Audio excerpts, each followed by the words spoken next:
দেখো একটি বস্তুর গতিবেগ সময় লেখচিত্র দেয়া আছে, বস্তুটির মন্দন নির্ণয় করো।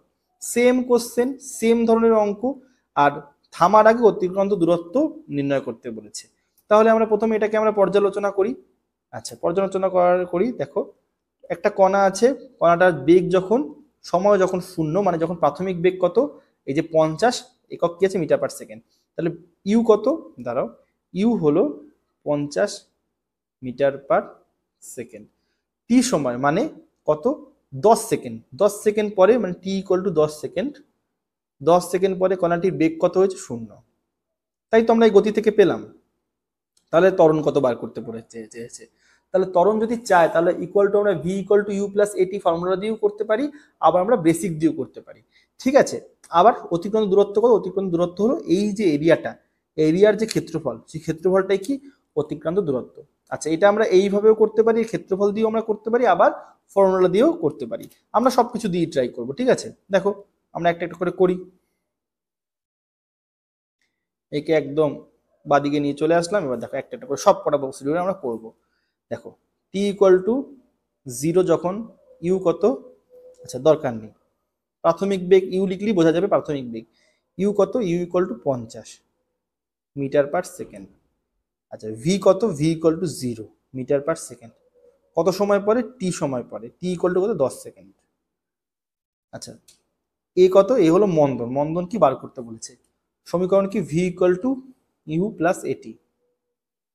আচ্ছা যদি তোমরা মন্দন লেখো তাহলে মাইনাস লিখবে, আর যদি ত্বরণ লেখো তাহলে প্লাস দেবে। আমি এখানে সবকিছুই ত্বরণ দিয়ে করছি এই অঙ্কটাতে।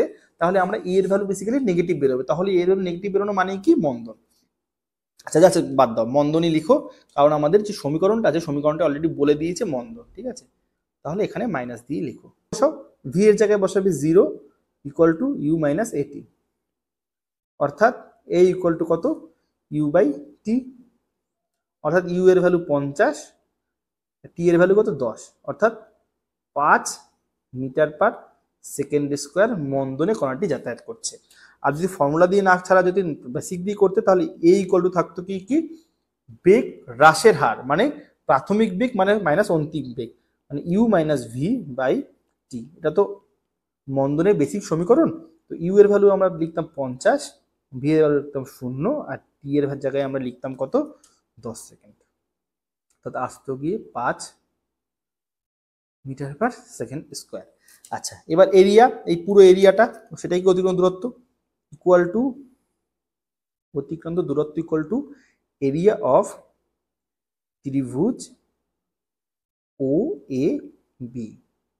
কি করে বার করব, হাফ ইন্টু ভূমি, ভূমি মানে কত, ও এ, ইন্টু উচ্চতা, উচ্চতা মানে কত, ও বি।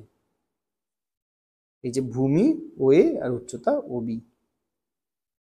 আচ্ছা ইকুয়াল টু কত, ও এর ভ্যালু বসিয়ে দিই 10 সেকেন্ড, উচ্চতা ওবি কত, 50 মিটার পার সেকেন্ড। তাই তো, দেখো যদি এককটা লিখো তাহলে 10 second into 50 metre per second. Second second যাবে কেটে, তাহলে থাকবে কত, থাকবে হলো 2 দিয়ে 50কে ভাগ করে থাকবে 25, অর্থাৎ 225 মিটার। এটাই কি অতিক্রান্ত দূরত্ব, সেটি কি ওই এরিয়াটা, ত্রিভুজটার এরিয়া। আর যদি ফর্মুলা দিয়ে বার করতে চাও তোমরা কি করবে জানো, V square equal to U square minus 2as, V মানে কত 0, ইউ এর মানে কত, ইউ এর মানে 50 এর স্কোয়ার মাইনাস 2, এর মানে কত, 5 এর 5 আর এস বার করো। দেখো তাহলে 2 ইন্টু 5s ইকুয়াল টু 50-এ 50 গুণ 50, তাই তো, অর্থাৎ 5 দুগুণী 10, 10 দিয়ে একটা শূন্য বাদ গেল, থাকবে কত, এস ইকুয়াল টু কত থাকবে, ইকুয়াল টু 5 গুণ 50 250 মিটার। ব্যাস, তাহলে ফর্মুলা দিয়েও করতে পারো, আবার এই গ্রাফ দিয়েও করতে পারো অঙ্কটা। ঠিক আছে, আচ্ছা চলো তারপরেরটাই চলে যাই।